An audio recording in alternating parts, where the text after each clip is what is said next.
നമസ്കാരം, എല്ലാവർക്കും സഹകാരി rice പ്ലസിന്റെ daily current affairs ക്ലാസ്സിലേക്ക് സ്വാഗതം. അപ്പൊ നമുക്ക് ഇന്ന് അറിയേണ്ടത് എന്തൊക്കെയാണെന്ന് നോക്കാം.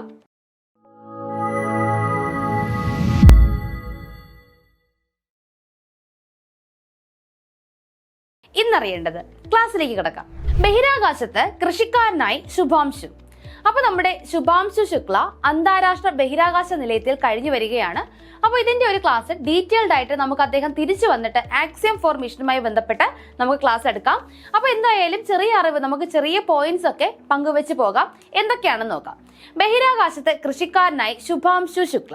അപ്പൊ നമ്മൾ പഠിച്ചിട്ടുണ്ടായിരുന്നു, നമ്മൾ അതിന്റെ പേലോടൊക്കെ പഠിച്ച സമയത്ത് നമ്മൾ പറഞ്ഞിരുന്നു എന്താണ് മൈക്രോഗ്രാവിറ്റിയിൽ എന്തൊക്കെ മുളപ്പിച്ചെടുക്കാൻ പയറും പിന്നെന്താണ് ഉലുവ വിത്തൊക്കെ കൊണ്ടുപോയിട്ടുണ്ട് അല്ലേ. അപ്പൊ മൈക്രോഗ്രാവിറ്റിയിൽ സസ്യങ്ങളുടെ വളർച്ചയൊക്കെ പഠിക്കുന്നതിന് വേണ്ടിയിട്ട് കൂടിയാണ് നമ്മുടെ ശുഭാംശു ശുക്ല. ഇത് എന്തിനു വേണ്ടിയിട്ടാണ്? വിത്ത് മുളയ്ക്കലിനെ മൈക്രോഗ്രാവിറ്റി എങ്ങനെ സ്വാധീനിക്കും എന്ന് പഠിക്കാനുള്ള ഗവേഷണത്തിന്റെ ഭാഗമായിരുന്നു ഈ പരീക്ഷണം. എന്താണ്? വിത്ത് മുളയ്ക്കൽ, അതിന്റെ വളർച്ച, അതിന്റെ പ്രാരംഭഘട്ടം, ഇതിനെയൊക്കെ മൈക്രോഗ്രാവിറ്റി എങ്ങനെയൊക്കെ ബാധിക്കുന്നു, എങ്ങനെയൊക്കെ സ്വാധീനിക്കുന്നു എന്ന് പഠിക്കുന്നതിന് വേണ്ടിയിട്ടാണ് ഇത്തരം ഒരു പരീക്ഷണം നമ്മുടെ ശുഭാംശു ശുക്ല നടത്തിയത്. അപ്പോൾ ഇതിന്റെ ഭാഗമായിട്ട് കർണാടകയിലെ ധാർവാഡ് യൂണിവേഴ്സിറ്റി ഓഫ് അഗ്രികൾച്ചറൽ സയൻസിലെ രവികുമാർ ഹൊസമാനി, ധവാഡ് AITയിലെ സുധീർ സിന്ധപ്പൂർ റെഡ്ഡി എന്നീ ഗവേഷകർക്ക് വേണ്ടിയാണ് ശുഭാംശു വിത്ത് മുളപ്പിക്കൽ പരീക്ഷണങ്ങൾ നടത്തുന്നത്. അപ്പോൾ ഏതൊക്കെയാണ്? നമ്മുടെ കർണാടകയിലെ ധാർവാഡ് യൂണിവേഴ്സിറ്റി ഓഫ് അഗ്രികൾച്ചർ. എവിടെയാണ് ധാർവാഡ് യൂണിവേഴ്സിറ്റി ഓഫ് അഗ്രികൾച്ചർ സ്ഥിതി ചെയ്യുന്നത്? എവിടെയാണ്? കർണാടകയിലാണ്. അപ്പോൾ അവിടുത്തെ അഗ്രികൾച്ചർ സയൻസിലെ രവികുമാർ ഹൊസമാനി, ആരാണ്? രവികുമാർ ഹൊസമാനി. കൂടാതെ അവിടുത്തെ തന്നെ IITയിലെ സുധീർ സിദ്ധപ്പൂർ റെഡ്ഡി എന്നിവർക്ക് വേണ്ടിയിട്ടാണ് ഇങ്ങനെ ഒരു വിത്ത് മുളപ്പിക്കൽ പരീക്ഷണം നമ്മുടെ ശുഭാംശു ശുക്ല നടത്തിയത്. ഈ വിത്തുകളെ എന്ത് ചെയ്യുന്നു? ഭൂമിയിൽ എത്തിച്ചു കഴിഞ്ഞിട്ട് ഈ വിത്തുകളുടെ പല തലമുറകളെ വളർത്തിയെടുക്കുകയും അവയിൽ ജനിതക വ്യത്യാസം, സൂക്ഷ്മാണു ആവാസ വ്യവസ്ഥയിൽ ഉണ്ടാകുന്ന മാറ്റം, പോഷക ഘടകങ്ങളുടെ സ്വാധീനം എന്നിവയെക്കുറിച്ച് പഠിക്കുകയും ചെയ്യുമെന്നാണ് നമ്മുടെ ആക്സിയം 4 മിഷനുമായി ബന്ധപ്പെട്ടവർ എന്ത് ചെയ്തിരിക്കുന്നത്? അറിയിച്ചിരിക്കുന്നത്. എന്താണ്? ഈ വിത്തുകളെ മുളപ്പിച്ച് എന്ത് ചെയ്യുന്നു? ഭൂമിയിലേക്ക് തിരികെ കൊണ്ടുവരുന്നു. അതിനുശേഷം അവയുടെ തലമുറയെ വളർത്തി അതിനെന്തൊക്കെ ജനിതക മാറ്റങ്ങളാണ് ഉണ്ടായിട്ടുള്ളത്, അതിലെന്താണ് സൂക്ഷ്മാണു ആവാസ വ്യവസ്ഥയിൽ ഉണ്ടായ മാറ്റങ്ങൾ എന്തൊക്കെയാണ്, ഇവയെക്കുറിച്ചൊക്കെ പഠിക്കുമെന്നാണ് അവർ പറഞ്ഞിരിക്കുന്നത്. ഇതിനോടകം തന്നെ മൈക്രോഗ്രാവിറ്റിയോട് ആൽഗകൾ എങ്ങനെ പ്രതികരിക്കുന്നെന്നും ബഹിരാകാശത്ത് അവ ഭക്ഷണവും ഓക്സിജനും ജൈവ ഇന്ധനവും എങ്ങനെ ഉണ്ടാക്കുന്നുവെന്നും ശുഭാംശു പഠിച്ചിരുന്നു. അപ്പൊ ഇതിനു മുന്നേ തന്നെ എന്തിന്റെ വളർച്ചയാണ്? ആൽഗയുടെ വളർച്ചയെ അദ്ദേഹം നിരീക്ഷിച്ച് കഴിഞ്ഞിരിക്കുന്നു.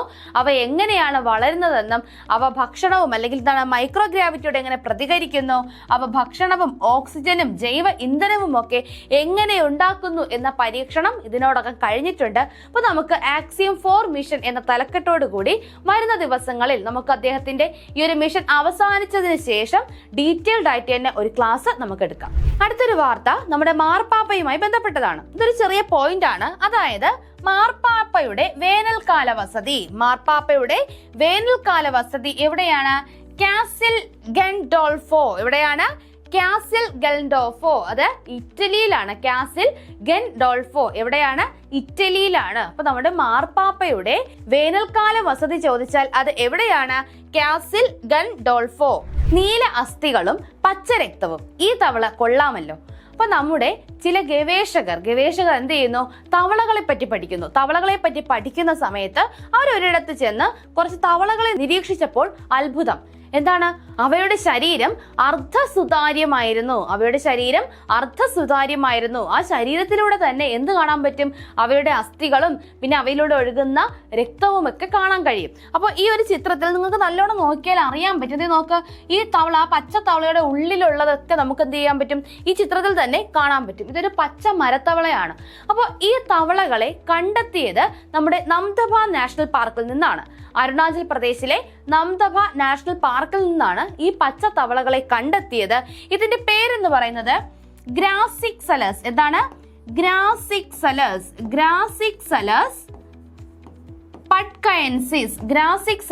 പട്കയൻസിസ് എന്നാണ് ഈ പച്ച തവളകളുടെ പേര്. ഗ്രാസിക്സലസ് പട്കയൻസിസ് എന്ന, അല്ലെങ്കിൽ പച്ച മരത്തവളയായ ഗ്രാസിക്സലസ് പട്കയൻസിസിനെയാണ് കണ്ടെത്തിയത്. ഇത് കണ്ടെത്തിയത് ഫ്രോഗ്മാൻ എന്നറിയപ്പെടുന്ന SD ബിജു ആണ്. എന്താണ്? SD ബിജു. നമ്മുടെ ഒരു മലയാളിയാണ് SD ബിജു. ഫ്രോഗ്മാൻ ഓഫ് ഇന്ത്യ എന്നാണ് അദ്ദേഹം അറിയപ്പെടുന്നത്. ആരാണ്? SD ബിജു. ഫ്രോഗ്മാൻ ഓഫ് ഇന്ത്യ എന്നറിയപ്പെടുന്ന SD ബിജു ആണ് ഇത് കണ്ടെത്തിയത്. അപ്പോൾ ഇവയെ കണ്ടെത്തിയത് എവിടെ നിന്നാണ്? നംദഫ നാഷണൽ പാർക്ക്, അരുണാചൽ പ്രദേശിലെ നംദഫ നാഷണൽ പാർക്കിൽ നിന്നാണ് ഗ്രാസിക്സലസ് പട്കയൻസിസ് എന്ന ഈ ഒരു പച്ചത്തവളയെ കണ്ടെത്തിയത്. ഇതിന്റെ പ്രത്യേകത, ഇതിന്റെ അസ്ഥികളുടെ നിറം നീലയായിരുന്നു. ഇതിനുള്ളിലെ രക്തത്തിന്റെ കളർ എന്തായിരുന്നു? പച്ചയാണ്. നീല അസ്ഥികളും പച്ച രക്തവുമുള്ള തവളകളെയാണ് കണ്ടെത്തിയത്. ഏഷ്യയുടെ ആന മുത്തശ്ശിക്ക് വിട.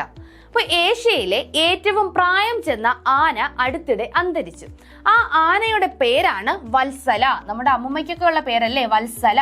ഇതിന്റെ പ്രായം 100 പിന്നിട്ടിരിക്കുന്നു. 100 വയസ്സിന് മേലെയുള്ള വത്സല എന്ന ആനയായിരുന്നു ഏഷ്യയിലെ ഏറ്റവും പ്രായം ചെന്ന ആന.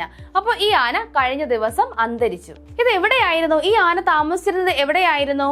നമ്മുടെ മധ്യപ്രദേശിലെ പന്ന കടുവ സങ്കേതത്തിലാണ്. മധ്യപ്രദേശിലെ പന്ന കടുവ സങ്കേതത്തിൽ വെച്ചാണ് ഈ ആന മുത്തശ്ശി അന്തരിച്ചത്. എവിടെയാണ്?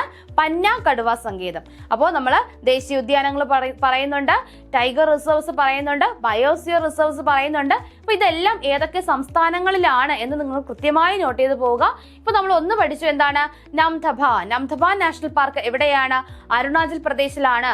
അടുത്ത വാർത്തയിലൂടെ നമ്മൾ പഠിക്കുന്നു, എന്താണ്? പന്ന കടുവ സങ്കേതം, പന്ന ടൈഗർ റിസർവ് എവിടെയാണ്? മധ്യപ്രദേശിലാണ്. അപ്പോൾ മധ്യപ്രദേശിലെ പന്ന ടൈഗർ റിസർവ് വെച്ചാണ് ലോകത്തിലെ ഏറ്റവും പ്രായം ചെന്ന ആനയായ വത്സല അന്തരിച്ചത്. ബോംബെ സ്റ്റോക്ക് എക്സ്ചേഞ്ചിന് 150ന്റെ പൈതൃകം. അപ്പൊ നമ്മുടെ ബോംബെ സ്റ്റോക്ക് എക്സ്ചേഞ്ച് നിലവിൽ വന്നിട്ട് എത്ര വർഷങ്ങൾ തികയുകയാണ്? എത്രയാണ്? 150 വർഷങ്ങൾ തികയുകയാണ് നമ്മുടെ ബോംബെ സ്റ്റോക്ക് എക്സ്ചേഞ്ച് നിലവിൽ വന്നിട്ട്. നമ്മൾ കഴിഞ്ഞ ദിവസം മറ്റ് 2 വാർഷികങ്ങൾ കൂടി പഠിച്ചിട്ടുണ്ടായിരുന്നു. ഒന്ന് നമ്മുടെ SBI, state bank of India നിലവിൽ വന്നിട്ട് എത്ര വർഷമായിരുന്നു? 70 വർഷം. അതുപോലെ RBI, reserve bank of India നിലവിൽ വന്നിട്ട് 90 വർഷമായി എന്ന് പഠിച്ചു.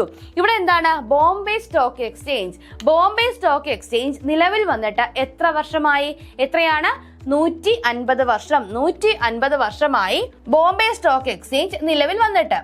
അപ്പൊ നമുക്ക് ബോംബെ സ്റ്റോക്ക് എക്സ്ചേഞ്ചിന്റെ നാൾ വഴികൾ ഒന്ന് പഠിച്ചാലോ? നമുക്ക് നോക്കാം. 1850കളിൽ 4 ഗുജറാത്തികളും ഒരു പാഴ്സി ഓഹരി ദല്ലാളും ചേർന്ന് ബോംബെ ടൗൺ ഹാളിന് സമീപം ഒരു ആൽമരത്തിൽ കൂടിയിരുന്നാണ് ആദ്യമായിട്ട് ഇത്തരം ഒരു സംരംഭം ആരംഭിക്കുന്നത്. അവരിതൊരു സംരംഭം ആയിട്ടൊന്നുമല്ല, ബോംബെ ടൗൺ ഹാളിന് മുന്നിലുള്ള ഒരു ആൽമരത്തിന് ചുവട്ടിൽ സ്ഥിരമായി ഒത്തുകൂടി അവർ എന്ത് ചെയ്തു? ഓഹരി വ്യാപാരം നടത്തി. ഒരു ഓഹരി വ്യാപാരം നടത്തി. അതിനുശേഷം ഈ ഓഹരി വ്യാപാരത്തിന് ആള് കൂടുകയും ആ ആൽമരത്തിന് ചുവട്ടിൽ അവർക്ക് ഒന്നിച്ച് ഒത്തുകൂടാനാകാതെയും വന്ന സമയത്ത് അവരെന്ത് ചെയ്തു? 1874 ബോംബെയിലെ ദലാൽ തെരുവിലേക്ക് സങ്കേതം മാറ്റി. നമ്മുടെ ബോംബെയിലെ ദലാൽ സ്ട്രീറ്റിലേക്ക് 1874 അവരുടെ ഓഹരി വിപണനം, അതിന്റെ ഒരു സങ്കേതം അങ്ങോട്ടേക്ക് മാറ്റി. 1875 the native share and stock brokers association, എന്താണ്? The native share and stock brokers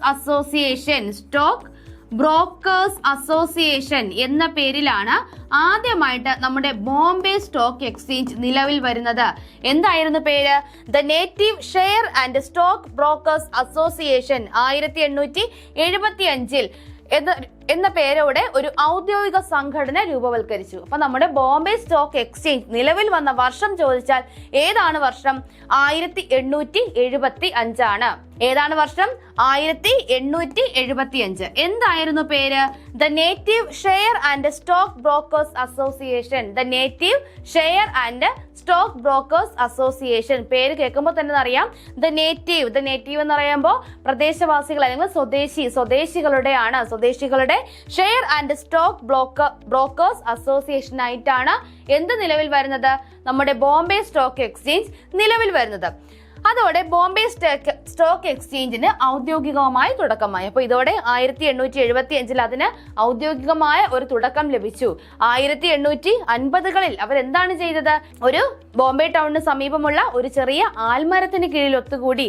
അത് കഴിഞ്ഞ് അവർ ദലാൽ സ്ട്രീറ്റിലോട്ട് മാറി. അത് കഴിഞ്ഞ് 1875 the native share and stock brokers association എന്ന പേരിൽ ഔദ്യോഗികമായിട്ട് ഇത് ആരംഭിക്കുകയാണ്. ഇപ്പൊ 150 വർഷമായി. എത്രയായിട്ടുണ്ട്? 150 വർഷം പിന്നിടുമ്പോൾ ഏഷ്യയിലെ ഏറ്റവും പഴക്കം ചെന്ന സ്റ്റോക്ക് എക്സ്ചേഞ്ച് എന്ന ഒരു ബഹുമതി ലഭിച്ചിരിക്കുകയാണ് നമ്മുടെ ബോംബെ സ്റ്റോക്ക് എക്സ്ചേഞ്ചിന്. എന്താണ്? ഏഷ്യയിലെ ഏറ്റവും പഴക്കം ചെന്ന സ്റ്റോക്ക് എക്സ്ചേഞ്ച് ആണ് ഏതെന്ന് പറയുന്നത്? നമ്മുടെ ബോംബെ സ്റ്റോക്ക് എക്സ്ചേഞ്ച്. ഇതിന്റെ ചുരുക്കപ്പേര് എന്താണ്? BSE എന്ന് വെച്ചാൽ എന്താണ്?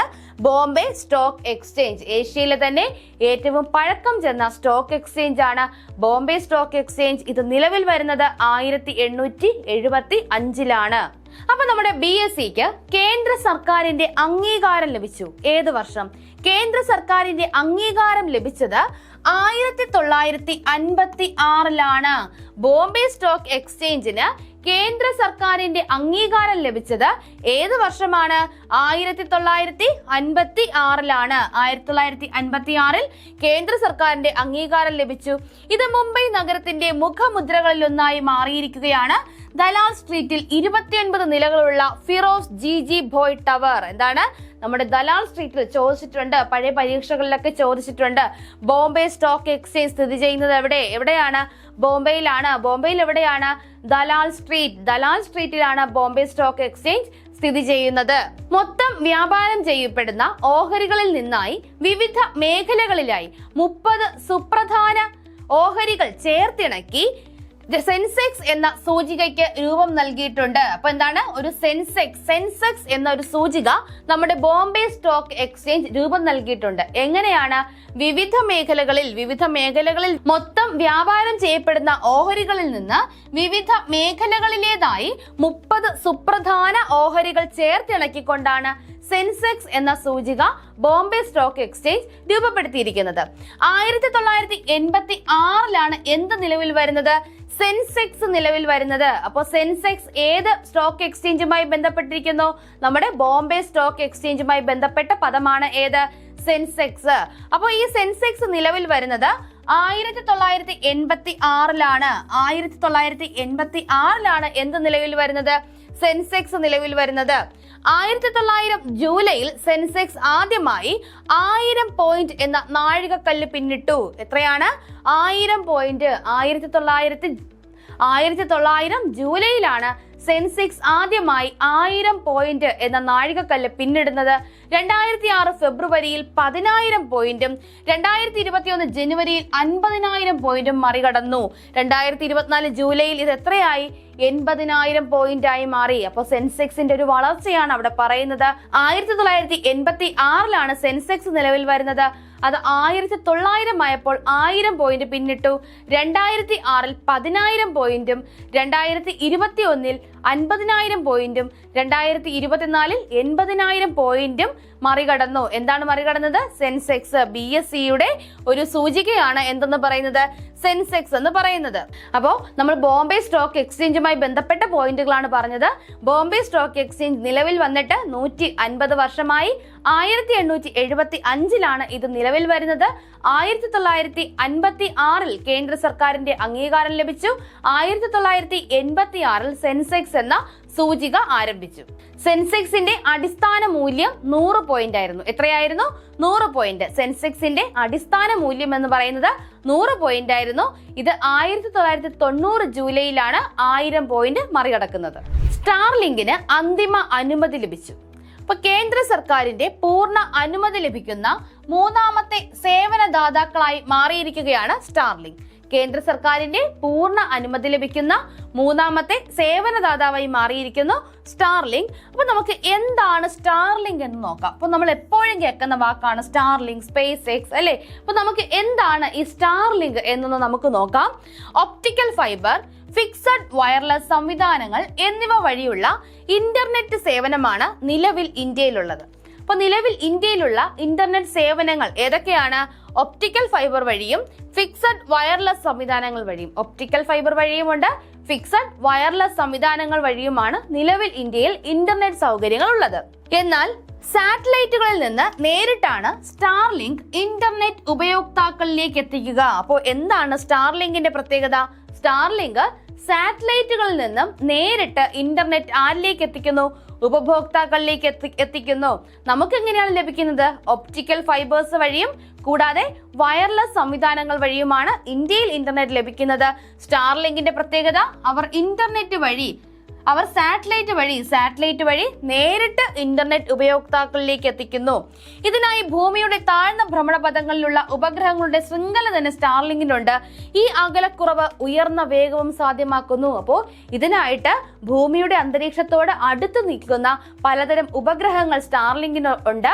അപ്പൊ അതുകൊണ്ട് തന്നെ ദൂരം കൂടുന്നോറും ആണല്ലോ നമുക്ക് ആ ഒരു കണക്ഷൻ നഷ്ടപ്പെടുന്നത്. അപ്പൊ ഭൂമിയിൽ നിന്നും അധികം അകലെ അല്ലാത്തത് കൊണ്ട് തന്നെ ഇതിനെന്ത് ചെയ്യുന്നു? ഡിസ്ട്രാക്ഷൻസ് വളരെ കുറവാണ്. വളരെ വേഗത്തിൽ തന്നെ ഇന്റർനെറ്റ് ലഭ്യമാകുന്നു. ആഗോളതലത്തിൽ സ്റ്റാർലിങ്കിന് നിലവിൽ ഏകദേശം 7000 ഉപഗ്രഹങ്ങളുണ്ട്. ഇത് 40,000-ആയി ഉയർത്താനാണ് കമ്പനി ലക്ഷ്യമിടുന്നത്. രാജ്യത്തെ പ്രധാന ടെലികോം കമ്പനികളായ എയർടെൽ, ജിയോ എന്നിവയുമായുള്ള പങ്കാളിത്തത്തിലൂടെയാണ് സ്റ്റാർലിങ്ക് ഇന്ത്യയിൽ സേവനം ലഭിക്കുക. അപ്പോൾ സ്റ്റാർലിങ്കിന്റെ സേവനം ഇന്ത്യയിൽ ലഭിക്കുന്നത് നമുക്ക് ചില ടെലികോം കമ്പനികളുമായി സഹകരണത്തോടെയാണ്. ഏതൊക്കെയാണ് ആ ടെലികോം കമ്പനികൾ? ഏതൊക്കെയാണ്? എയർടെലും ജിയോയുമാണ് ആ ടെലികോം കമ്പനികൾ. അവരുമായി ചേർന്നാണ് ഇന്ത്യയിൽ സേവനം നടത്താൻ സ്റ്റാർലിങ്ക് തീരുമാനിച്ചിരിക്കുന്നത്. അപ്പൊ എന്താണ് സ്റ്റാർലിങ്ക് എന്ന് നമുക്ക് മനസ്സിലായല്ലോ. എന്താണ്? ഒരു ഇന്റർനെറ്റ് ദാതാവാണ് ആരെന്ന് പറയുന്നത്? സ്റ്റാർലിങ്ക് എന്ന് പറയുന്നത്. അപ്പോൾ സ്റ്റാർലിങ്ക് ഉപഗ്രഹങ്ങൾ വഴി നേരിട്ട് ഇന്റർനെറ്റ് സൗകര്യങ്ങൾ ആരിലേക്ക് എത്തിക്കുന്നു? ഉപഭോക്താക്കളിലേക്ക് എത്തിക്കുന്നു എന്നതാണ് അവരുടെ പ്രത്യേകത. ഇന്ത്യയിൽ ഉപഗ്രഹ അധിഷ്ഠിത ഇന്റർനെറ്റ് സേവനം ആരംഭിക്കുന്നതിന് ഇലോൺ മസ്കിന്റെ ഉടമസ്ഥതയിലുള്ള സ്റ്റാർലിങ്കിന് അന്തിമാനുമതി ലഭിച്ചു. അപ്പോൾ സ്റ്റാർലിങ്കിന് ഇവിടെ അനുമതി ലഭിച്ചിരിക്കുന്നതും എന്തിനാണ്? ഉപഗ്രഹ അധിഷ്ഠിത ഇന്റർനെറ്റ് സൗകര്യം ഇന്ത്യയിൽ ലഭ്യമാക്കുന്നതിന് വേണ്ടിയിട്ടാണ്. ഇതിന് അനുമതി നൽകിയിരിക്കുന്നത് ഇന്ത്യൻ ബഹിരാകാശ വകുപ്പിന് കീഴിലുള്ള ഇൻസ്പേസ് ആണ്. എന്താണ്? ഇൻസ്പേസ് ഇന്ത്യൻ ബഹിരാകാശ വകുപ്പിന് കീഴിലാണ്. Indian national space promotion and authorisation centre. എന്താണ്? Indian national space promotion and authorisation centre എന്നതാണ് ഇൻസ്പേസിന്റെ പൂർണ്ണരൂപം. എന്താണ് ഇൻസ്പേസ്? Indian national space promotion and authorisation എന്നതാണ് ഇൻസ്പേസിന്റെ പൂർണ്ണരൂപം. അപ്പോൾ സ്റ്റാർലിങ്കിന് ഇന്ത്യയിൽ അനുമതി നൽകിയിരിക്കുന്നത് ഇൻസ്പേസ് ആണ്. ഇന്ത്യൻ ബഹിരാകാശ വകുപ്പിന് കീഴിലാണ് ഇൻസ്പേസ് പ്രവർത്തിക്കുന്നത്. Sabik Khan apple CEO. അപ്പോൾ ആപ്പിൾ സിഇഒ ആയി നിയമിതനായിരിക്കുന്ന ഇന്ത്യൻ വംശജനാണ് ആരെന്ന് പറയുന്നത്? സാബിക് ഖാൻ. എന്താണ്? സാബിക് ഖാൻ. ആരുടെ പിന്മുറക്കാരനായിട്ടാണ് വരുന്നത്? ആരുടെയാണ്?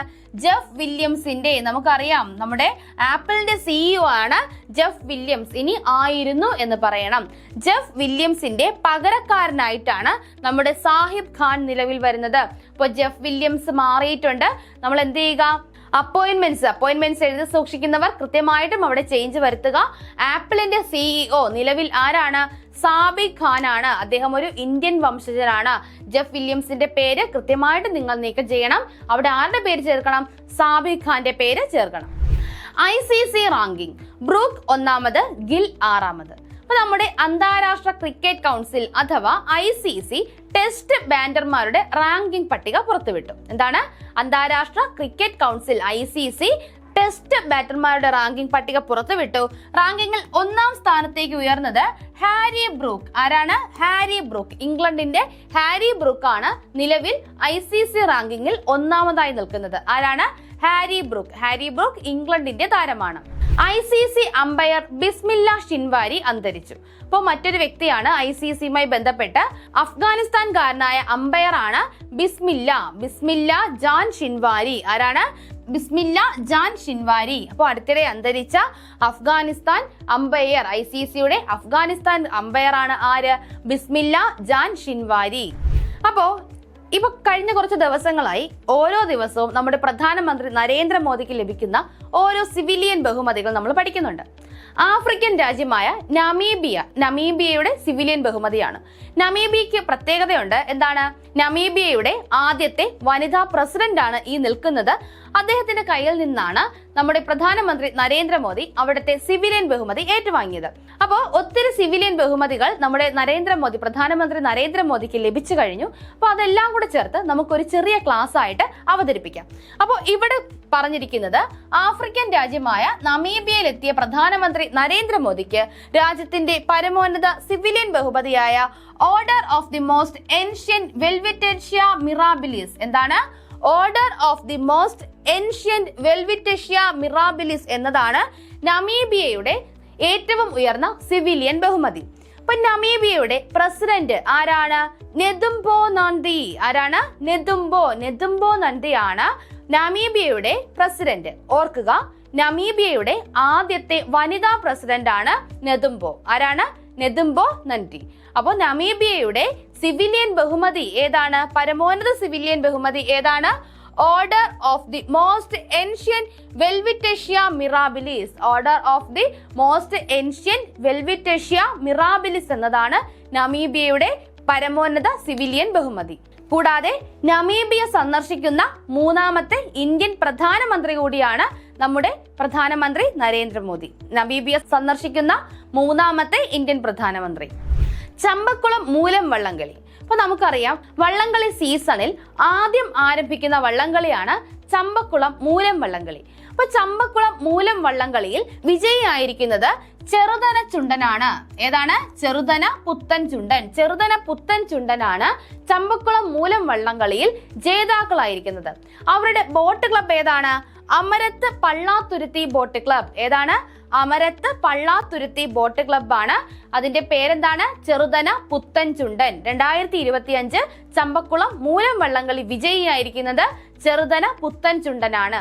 അപ്പൊ നമുക്കിനി കുറച്ചധികം ആനുകാലിക വാർത്തകൾ അറിയാം. ലോക പോലീസ് ആൻഡ് ഫയർ ഗെയിംസിന് ഇന്ത്യ ആദ്യമായി വേദിയാകുന്ന വർഷമേത്? ലോക പോലീസ് ആൻഡ് ഫയർ ഗെയിംസിന് ഇന്ത്യ ആദ്യമായി വേദിയാകുന്ന വർഷം 2029 ആണ്. രാജ്യം രൂപം കൊണ്ടതിന് ശേഷം ആദ്യമായി 2025 സ്വന്തം മണ്ണിൽ മിസൈൽ പരീക്ഷണം നടത്തിയ രാജ്യമാണ് ജപ്പാൻ. അപ്പോ ജപ്പാൻ രാജ്യം രൂപം കൊണ്ടതിന് ശേഷം ആദ്യമായിട്ട് എന്ത് ചെയ്യുന്നു? അവർ സ്വന്തം മണ്ണിൽ മിസൈൽ പരീക്ഷണം നടത്തി. ഏതാണ് ആ രാജ്യം? ജപ്പാനാണ്. ഏതാണ്? ജപ്പാൻ. 2025 ലോക ബാലവേല വിരുദ്ധ ദിന പ്രമേയം, ബാലവേല ദിനമല്ല, ബാലവേല വിരുദ്ധ ദിന പ്രമേയം എന്താണ്? 2025 ലോക ബാലവേല വിരുദ്ധ ദിന പ്രമേയമാണ് പുരോഗതി വ്യക്തമാണ്, പക്ഷേ ഇനിയും ഒരുപാട് ചെയ്യാനുണ്ട്. എന്താണ്? പുരോഗതി വ്യക്തമാണ്, പക്ഷേ ഇനിയും ഒരുപാട് ചെയ്യാനുണ്ട്. ഇതാണ് 2025 ലോക ബാലവേല വിരുദ്ധ ദിന പ്രമേയം. സംസ്ഥാനത്തെ ആദ്യ ഇന്റഗ്രേറ്റഡ് ഫാമിലി ഹെൽത്ത് സെന്റർ നിലവിൽ വരുന്നത് എവിടെയാണ്?